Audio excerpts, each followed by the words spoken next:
Moi, je défendrai d'abord la vision d'une Europe qui protège. C'est une Europe qui met fin au dumping social, c'est une Europe qui travaille sur la convergence fiscale, c'est une Europe de la réciprocité commerciale. Nous voulons en faire l'Europe des travailleurs, contre l'Europe, comme on dit, l'Europe marchande, l'Europe des profits. Nous sommes, nous socialistes et sociodémocrates en Europe, d'accord sur un certain nombre de propositions, sur l'alignement de tous les pays d'Europe, sur le meilleur État social. La question est de savoir si on va harmoniser vers le bas ou vers le haut. Et ça, c'est tout l'enjeu de la construction européenne, notamment l'enjeu de cette échéance. On va quand même pas faire uniquement, mais remarquez que je trouve ça très bien qu'il y ait une Europe des patrons. Je trouve ça très bien. On va quand même pas faire que l'Europe des patrons. Faire une Europe sociale, comme l'a souhaité le président de la République depuis fort longtemps, par l'adoption, par exemple, d'une charte sociale. Oui, Monsieur le Président, si sur la charte sociale, est-ce que le fait que ce soit simplement des bonnes intentions, vous n'êtes pas un peu déçu? Ce ne sont pas que de bonnes intentions.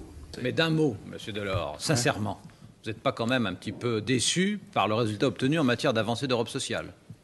Oui, je suis un peu déçu. Il y aurait donc 49% des Français qui diraient non à l'Union européenne, au traité de Maastricht. Je crois que c'est non seulement un très sérieux avertissement pour une certaine façon de faire l'Europe, complètement technocratique, uniquement autour du marché. Il est clair qu'il faudra y répondre concrètement dans nos choix, en particulier dans notre façon à l'avenir de construire l'Europe, qui devra être plus sociale qu'aujourd'hui.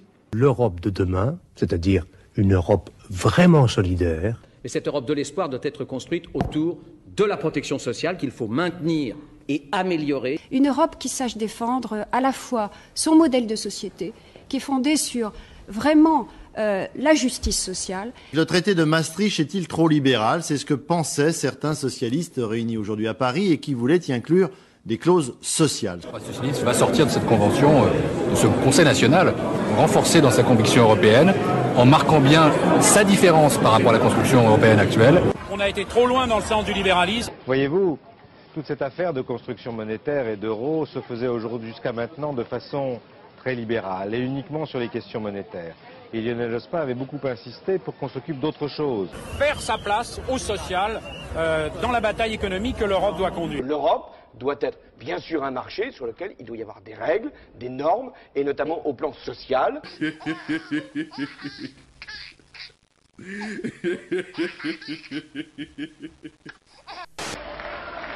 En Europe, nous sommes dans 11 gouvernements sur 15. À la tête de 11 gouvernements sur 15. Donc nous sommes en capacité de changer cette Europe-là. Ceux qui trouvent aujourd'hui que cette Europe elle est trop libérale ont raison. La priorité, c'est l'Europe sociale. Et concrètement, ça veut dire quoi pour nous? Ça veut dire qu'on doit se fixer une série de critères de convergence sociaux. C'est l'Europe des droits sociaux, bien sûr, mais c'est aussi l'Europe d'un ensemble de sujets comme les services publics qui doivent être au cœur de la construction européenne, en tout cas pour quelqu'un comme moi. Ce modèle social européen, il est absolument essentiel pour convaincre nos peuples. Aujourd'hui, la grande question sur le plan social, est-ce que le traité est un progrès? Il est un progrès. Ce qui veut dire que dans ce texte, il y a aussi des mécanismes pour continuer à réguler l'Europe et pour défendre le modèle social français. Vous ne pouvez pas dire que la Charte des droits fondamentaux, ce n'est pas un progrès considérable. Parce qu'il n'y avait aucune charte des droits fondamentaux dans aucun traité européen jusque-là. Mais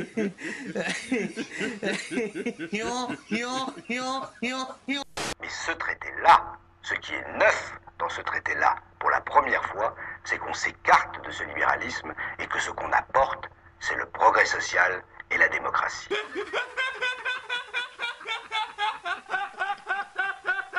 Les Français rejettent la Constitution européenne.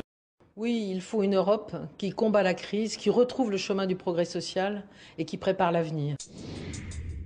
On a besoin d'une Europe aussi qui soit plus solidaire parce que il faut davantage de justice et de justice sociale. Mais il doit y avoir aussi une dimension sociale, avec une coordination des politiques sociales.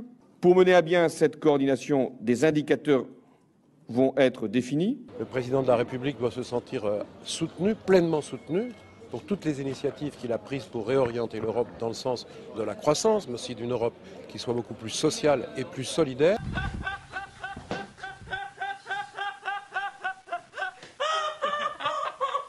Car nous voulons une Europe qui protège ses travailleurs, une Europe du progrès social et non de la casse sociale. La question qui nous est posée aujourd'hui est d'organiser le serpent social européen. Bref, nous voulons une autre Europe.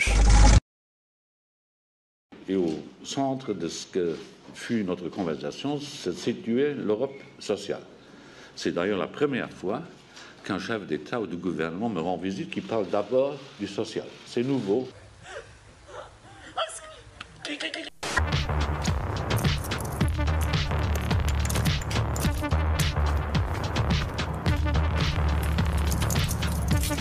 Salut à tous! Et si la réforme par ordonnance du Code du travail par le gouvernement n'était qu'un tapis de fumée? Une espèce de brouillard, mais pour masquer quoi? La disparition de la sécurité sociale. La disparition de la sécurité sociale en 2018. Quoi? Le gouvernement d'Édouard Philippe, il a annoncé qu'un basculement du financement de l'assurance chômage et de l'assurance maladie sur la CSG. Rien de bien méchant, hein. Mais c'est surtout la fin de la cotisation comme financement majoritaire de la Sécu. Une bonne nouvelle, les ménages vont moins payer, une hausse de leur pouvoir d'achat. La réalité est tout autre que ce storytelling bien ficelé. Le 1er janvier 2018, la sécurité sociale sera financée par une hausse de la CSG d'environ 1,7%. Mais ceci n'est qu'une fumisterie pour retirer le financement de la Sécu aux salariés eux-mêmes. Rappelons-le, la cotisation est un salaire différé, une caisse commune indépendante pour organiser une assurance tout au long de la vie. Actuellement, la Sécu est financée à hauteur de 65% par les cotisations et 35% par l'impôt. Les salariés du public, les indépendants, ne payent pas de cotisation salariale, mais ils payent la CSG. Cette fiscalisation de la Sécu est en fait une mainmise sur celle-ci. Ça change tout.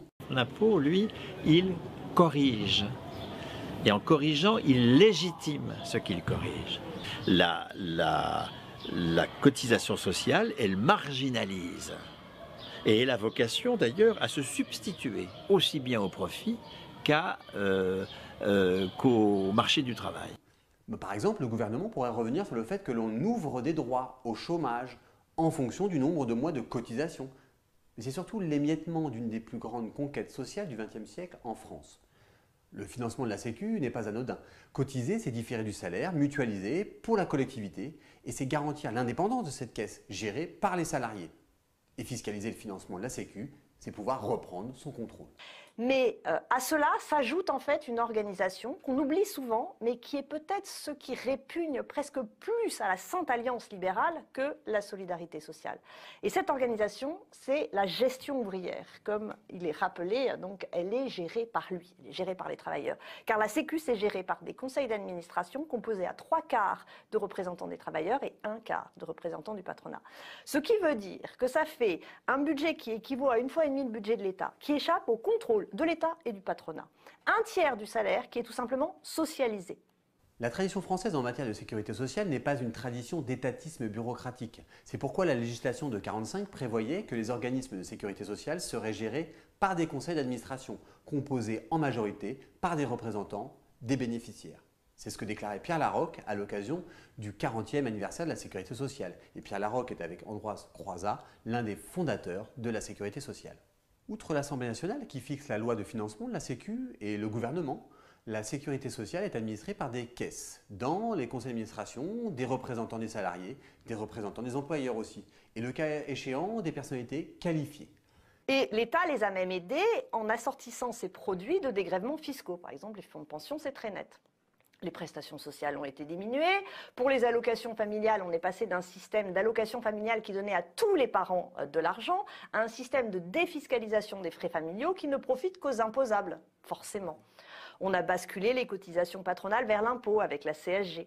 En gros, on a remis du capitalisme dans un système de santé qui avait été pensé hors capitalisme et on a écrasé la citoyenneté sociale.